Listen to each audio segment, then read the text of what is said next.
وقال الذين لا يعلمون لولا يكلمنا الله أو تأتينا آية كذلك قال الذين من قبلهم مثل قولهم تشابهت قلوبهم قد بينا الآيات لقوم يوقنون. ناپوهان وایي چې الله په خپل ولې موږ سره نه غږیږي یا موږ ته کومه نښه ولې نه راوړي. همدا شان خبرې له دوی نه مخکې خلکو هم کولې. د دې ټولو مخکنیو وروستنیو ګمراهانو ذهنیتونه یو شان دي.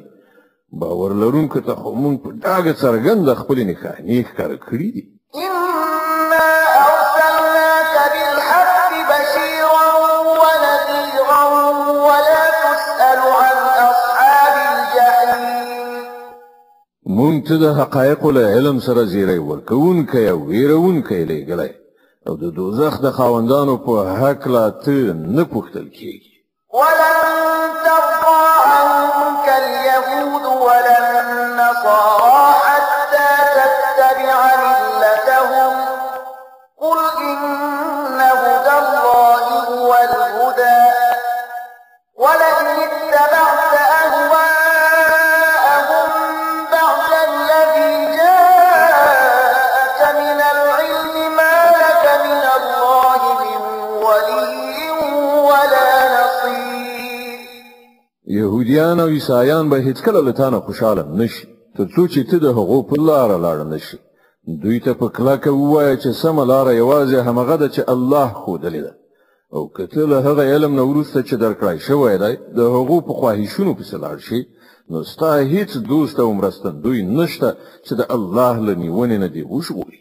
الذين آتيناهم الكتاب يتلونه حق تلاوته أولئك يؤمنون به ومن يكفر به فأولئك هم الخاسرون. کوم خلکو ته چې مونږ کتاب ورکړی دی هغوی داسې لولي چې څنګه د هغه د لوستلو حق دی. هغوی ورباندې د زړه له کومې ایمان راوړی دی او څوک چې د هغه د نه منلو چلند غوره کړي هغوی په اصل کې زیانمن دي. يا بني إسرائيل اذكروا نعمتي التي أنعمت عليكم وأني فضلتكم على العالمين. ای بني اسرائیلو زما هغه نعمت در یاد کړئ چې پر تاسو مې لورولی او دا چې ما تاسو ته د نړۍ پر ټولو قومونو فضیلت درکړی. واتقوا يوما لا تجزي نفس عن نفس شيئا ولا يقبل منها عدل ولا تنفعها شفاعة ولا هم ينصرون. او ویریږي له هغې ورځې نه چې هیڅوک به هیڅ چاته یوه ذره په درد نه خوري نه به له چا نه فدیه قبوله کړای شي نه به کوم سپارښت انسان ته ګټه ورسوي او نه به ګناهکارانو ته له کومې خوا نه څه مرسته ورسېدی شي. د بقرې مبارکه سوره چې د قرآن عظیم الشان دوهمه سوره ده په مدینې منورې کې رانازله شوې ده 286 مبارک آیتونه لري. تلاوت او پښتو ترجمه یې له 140 آیت څخه اورئ. وإذ ابتلى إبراهيم ربه بكلمات فأتمهن قال إني جاعلك للناس إماما قال ومن ذريتي قال لا ينال عهد الظالمين.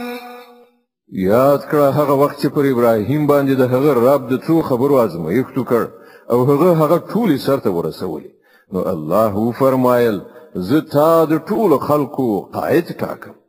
ابراهیم عرض وکړ او آیا زما له اولادې سره همدا وعده ده؟ هغه جل علا شانه ویل زما وعده له ظالمانو سره نشته. وإذ جعلنا البيت مثابة للناس وأمنا واتخذوا من مقام إبراهيم مصلى وعهدنا إلى إبراهيم وإسماعيل أن طهرا بيتي للطائفين والعاكفين ركع السجود. او دا چې موږ دا کور یعنی کعبه د خلکو لپاره مرکز او د امن ځای جوړ کړی او خلکو ته مو امر کړی و چې په کوم ځای کې چې ابراهیم د عبادت لپاره درېږي هغه ځای په مخصوصه توګه د لمانځه ځای جوړ کړی او ابراهیم او اسماعیل ته مو په کلکه ویلي و چې زما دا کور د طواف کوونکو چیله کېدونکو یعنی اعتکاف کوونکو او رکوع او سجده کوونکو لپاره ستره کړی. وإذ قال إبراهيم رب اجعل هذا بلدا آمنا وارزق أهله من الثمرات من آمن منهم بالله واليوم الآخر قال ومن كفر فأمتعه قليلا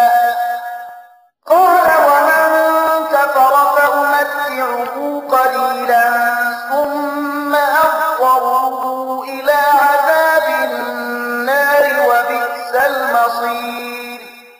او دا چې ابراهیم دعا وکړه ای زما ربه دا ښار د امن ښار وګرځوه او د اوسیدونکو څخه چې څوک الله او آخرت مني هغو ته هر ډول میوې روزي کړه. د هغه رب په ځواب کې وفرمایل او چې څوک یې ونه مني د دنیا د څو ورځني ژوندانه وسایل خو زه هغو ته هم ورکوم خو عاقبت به هغوی د دوزخ په لوري راکاږم او هغه ډېر ناکاره استوګنځی دی. وإذ يرفع إبراهيم القواعد من البيت وإسماعيل ربنا تقبل منا إنك أنت السميع العليم.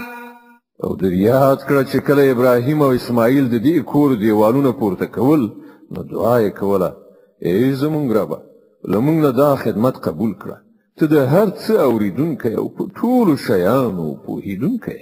ربنا واجعلنا مسلمين لك ومن ذريتنا أمة مسلمة لك وأرنا مناسكنا وتب علينا إنك أنت التواب الرحيم.